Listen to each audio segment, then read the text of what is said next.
নিজেকে এমন একটা জায়গায় ইনভলভ করে রাখছি যেখান থেকে শুধু আনন্দ, শুধু পাওয়ার, কিছু খোয়াবার নেই। এখানে শুধু আনন্দ। আমরা যে যেমন অবস্থায়, যে যেমন বৈশিষ্ট্য নিয়ে থাকি না কেন, সেখানে দাঁড়িয়েই আমি বলতে পারি, আমরা প্রত্যেকেই বলতে পারি যে জায়গার স্থানে আমরা প্রত্যেকে এক একজন স্টার। আমরা কিন্তু কেউ ছোট নই, কেউ বড় নই, কেউ ফেলনা নই, কেউ উপেক্ষিত নই। আমরা সবাই এক একজন স্টার। কারণ কি, যাকে নিয়ে আমরা চলছি, যাকে নিয়ে এই সংঘ, যে এই সম্মেলন, তিনি আমাদের সে রাজাধিরাজ। আর তিনিই বলেছেন আমাদের এই রাজ্যে, যে রাজ্য তিনি সৃষ্টি করেছেন, আমরা প্রত্যেককে এক একজন রাজা। নইলে মোদের রাজার সঙ্গে মিলবো কি শর্তে? বলেইছেন তো আমরা সবাই রাজা আমাদের এই রাজার রাজত্বে, নইলে মোরা রাজার সাথে মিলবো কি শর্তে? আমরা সবাই রাজা, আমরা কেউ ফেলনা না, কেউ তুচ্ছ নই। তাই আমাদের দুর্বলতাটা কাটিয়ে উঠতে হবে, আমাদের মেনে নিতে হবে, আমাদের ভাবতে হবে যে আমরা পরম পিতার সন্তান, আমরা কেউ দুর্বল নই, আমরা সব পারি। না, একটা কথা আছে না, আমরা শুনতাম ছোটবেলা থেকে, বাপ কা বেটা সিপাই কা ঘোড়া, কুছ নেই তো থোড়া থোড়া। ঠাকুর সম্মুখে সম্মুখে বলে গেছেন যে তোমরা প্রত্যেকে ছোট্ট ছোট্ট অনুকূল হয়ে ওঠো। কেন? কেন এই কথাটা, কেন বলার কারণটা কি?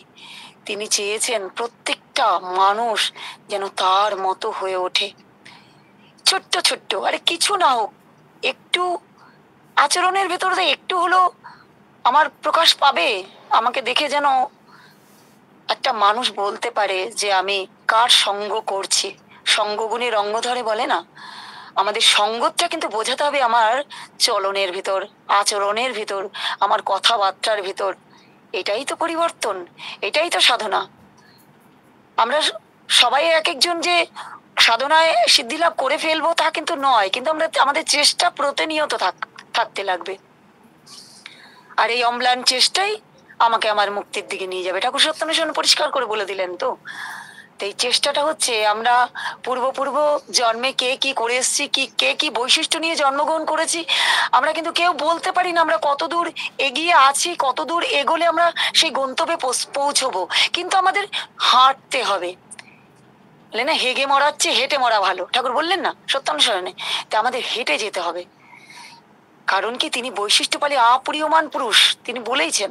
তিনি প্রত্যেকের বৈশিষ্ট্য অনুযায়ী তিনি সেইভাবে তাকে চালনা করছেন, তাকে তুলে ধরেছেন। এবার আমি যদি তাকে না ধরে রাখি, আমি কেমন করে চলবো? আমার চলায় তো বাধার সৃষ্টি হবেই।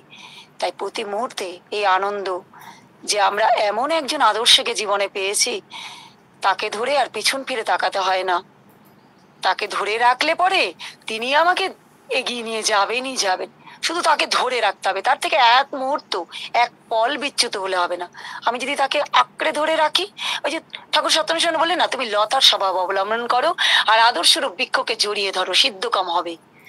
তাহলে আমাকে তাকে ধরে রাখতে হবে, জাপটে ধরে রাখতে হবে। কেমন করে ধরে রাখা মানে কি? তাকে ধরে রাখা মানে তার কথাগুলোকে, তার বিধি বিধানগুলোকে প্রতিনিয়ত নিজের জীবন দিয়ে প্রতিপালন করা। প্রবৃত্তিকে উপেক্ষা করে, আমার প্রবৃত্তির চাহিদা অনেক কিছু, প্রবৃত্তি আমাকে সবসময় নিম্নগামী, নিম্ন পথে এগিয়ে নিয়ে যাবে, ঠেলে দেবে, আকর্ষণ করবে। প্রবৃত্তি আমাকে অনেক লোলুপতা দেখাবে, মানে কি বলবো, এত সুখের আনন্দের লোলুপতা দেখাবে আমাকে, আমার মনটাকে সদা সর্বদা সেদিকেই টানবে। কিন্তু সেইগুলোকে উপেক্ষা করে যখন প্রিয় পরমের কথাগুলো আমরা মেনে নিয়ে, তাকে ধরে নিয়ে, মানে আঁকড়ে ধরে, মানে তার কথাগুলো মেনে নিয়ে, যত কষ্ট, ভোরবেলা উঠতে ইচ্ছে করে না, কি শীত কি গ্রীষ্ম, পাখার তলায় গরমে শুয়ে থাকি, শীতের সময় লেপের সবাই থেকে শুয়ে থাকি না, এই প্রবৃত্তিকে বিচ্ছিন্ন করে যখন তার কথা অনুযায়ী ওই ভোরে নাম ধ্যান করে ওই উষাকালে উঠে আমি স্তবৃতি করছি, প্রার্থনা করছি, এটাই হচ্ছে তাকে ধরা, তাকে আঁকড়ে ধরা, তার প্রত্যেকটা কথা প্রতিপালন করা, টাইমলি প্রার্থনা করা, তা আমার আচরণগুলোকে নিখুঁত করে তোলা। আমি জানি প্রতি মুহূর্তে আমার চলা বলায় প্রচুর ভুলে ভরে আমার জীবন, কিন্তু এই ভুলগুলোকে আমি ধরবো এবং সংশোধন আত্মবিশ্লেষণের মধ্য দিয়ে আমি চলবো। এটাই হচ্ছে ঠাকুর ধরা, তাকে জাপটে ধরা, মানে প্রত্যেকটা মুহূর্ত, প্রত্যেকটা পদক্ষেপ তিনি কি বলেছেন, তিনি কেমনটি চেয়েছেন আমাকে দেখতে, তাকে খুশি করার ধান্দা আমার মাথার ভিতরে রাখা, এই এই এই ভাবনাগুলো নিয়ে চলা মানে তাকে জাপটে ধরে রাখা, ওই লতার মতো ধরে রাখা। যাই হোক, আমার 7 মিনিট হয়ে গেছে। প্রিয় প্রিয় পরমের আতুল শ্রীচরণে আমি প্রত্যেকের সর্বাঙ্গীন মঙ্গল প্রার্থনা করি, আমরা যেন সকলেই হয়ে উঠি তার মনের মতো। জয় গুরু, বন্দে পুরুষোত্তম।